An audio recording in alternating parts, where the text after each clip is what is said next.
আজকের বিষয় সংবাদ শুরু করছি গণতন্ত্রের চতুর্থ স্তম্ভ। আমি প্ল্যাটফর্ম একাডেমির ছাত্রী সরোজ পাঠিন ও আমি প্ল্যাটফর্ম একাডেমির ছাত্র আরিফ লস্কর। আজিকার হাসপাতাল ভাঙচুর মামলায় শিয়ালদা আদালতে চার্জশিট জমা দিল পুলিশ। সূত্রের খবর, চার্জশিটে বাম নেত্রী মীনাক্ষী মুখোপাধ্যায় সহ পুরাতন দাশগুপ্ত, দেবাঞ্জন দে, পৌলমী, বিকাশ ঝা, দীপু দাস বর্ণনাদের নাম রয়েছে। সেখানে মীনাক্ষীদের পলাতক বলে উল্লেখ করা হয়েছে। চার্জশিট জমা পড়ার পরে সোমবার শিয়ালদা আদালতে সশরীরে হাজিরা দেন মীনাক্ষী, কোলাতন সহ 8 অভিযুক্ত।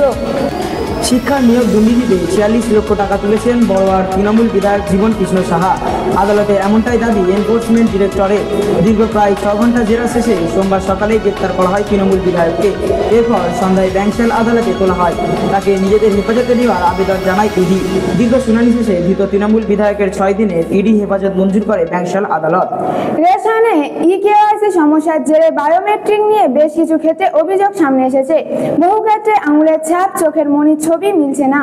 তাতে বৌদ্ধ গ্রাহকদের অনেকেরই রেশন পেতে সমস্যা হচ্ছে বলে অভিযোগ উঠেছে।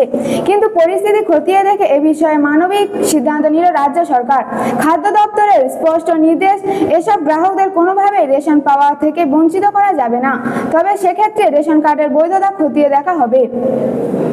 2025 থেকে 26 সালের জন্য advertising agencies association of India এর প্রেসিডেন্ট পদে পুনরায় নির্বাচিত হলেন শ্রীনিবাসন কে স্বামী।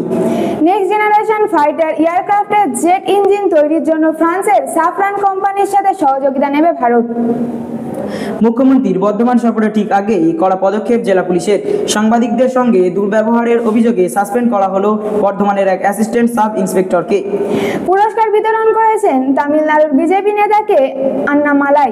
তার হাত থেকে পুরস্কার নিতে অস্বীকার তামিলনাড়ুর ডিএমকে শাসিত সরকারের মন্ত্রীর পুত্রের। 51তম রাজ্য শুটিং গেমের ঘটনার ভিডিও ভাইরাল ঘিরে ফের চর্চায় তামিল অস্মিতা ও বিজেপি বিরোধিতা। বড়সড় মাদক বিরোধী অভিযান হায়দ্রাবাদে। রেপ পার্টিতে হানা দিয়ে 3 মাদক চক্রী সহ 6 জনকে গ্রেপ্তার করল পুলিশ। ভারতের উপর মোট 50% শুল্ক কোপের মাঝেই চীনকে শাসানি মার্কিন প্রেসিডেন্ট ডোনাল্ড ট্রাম্পের।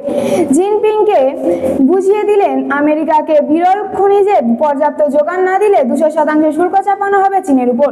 চীনকে আমরা ধ্বংস করে দিতে পারি বলেও এদিন হুমকি দিলেন ট্রাম্প। দুর্ভিক্ষের গ্রাসে গাঁজা, নেই ওষুধ। ত্রাণ সংগ্রহ করতে গিয়ে কুকুর বেড়ালের মতো মরছে মানুষ, তারপরেও ক্ষান্ত দিচ্ছে না ইসরায়েলি সেনা। মরার উপর খাড়ার ঘায়ের মতো হামলা চালাচ্ছে ইডিএফ। সোমবার গাজার নাসের হাসপাতালে হামলা চালিয়েছে বেঞ্জামিন নেতানিয়াহুর সেনা। এই হামলা মৃত্যু হয়েছে 5 সাংবাদিক সহ 20 জনের। হাসপাতালে হামলার কথা জানিয়েছে প্যালেস্টাইনের স্বাস্থ্যকর্মীরা। ফের নিম্নচাপে চোখ রাঙানিতে সপ্তাহের মাঝামাঝি সময় থেকে বৃষ্টি হতে পারে রাজ্য জুড়ে। সমুদ্র হয়ে উঠবে উত্তাল। তাই বৃহস্পতি ও শুক্রবার মৎস্যজীবীদের সমুদ্রে যেতে নিষেধাজ্ঞা জারি করেছে আবহাওয়া অফিস। ভারী বৃষ্টির কোনো সম্ভাবনা নেই এখনই, তবে বাতাসে জলীয় বাষ্পের পরিমাণ বেশি থাকায় জারি থাকবে আর্দ্রতাজনিত অস্বস্তি। আমরা আপনাদের কণ্ঠস্বর বাছাই করা সঠিক খবর পেতে রোজ চোখ রাখুন ঠিক বিকাল 5টায় প্ল্যাটফর্ম একাডেমির ফেসবুক পেজে। আবার দেখা হবে আগামীকাল ঠিক বিকাল 5টায়। সুস্থ থাকুন, ভালো থাকুন।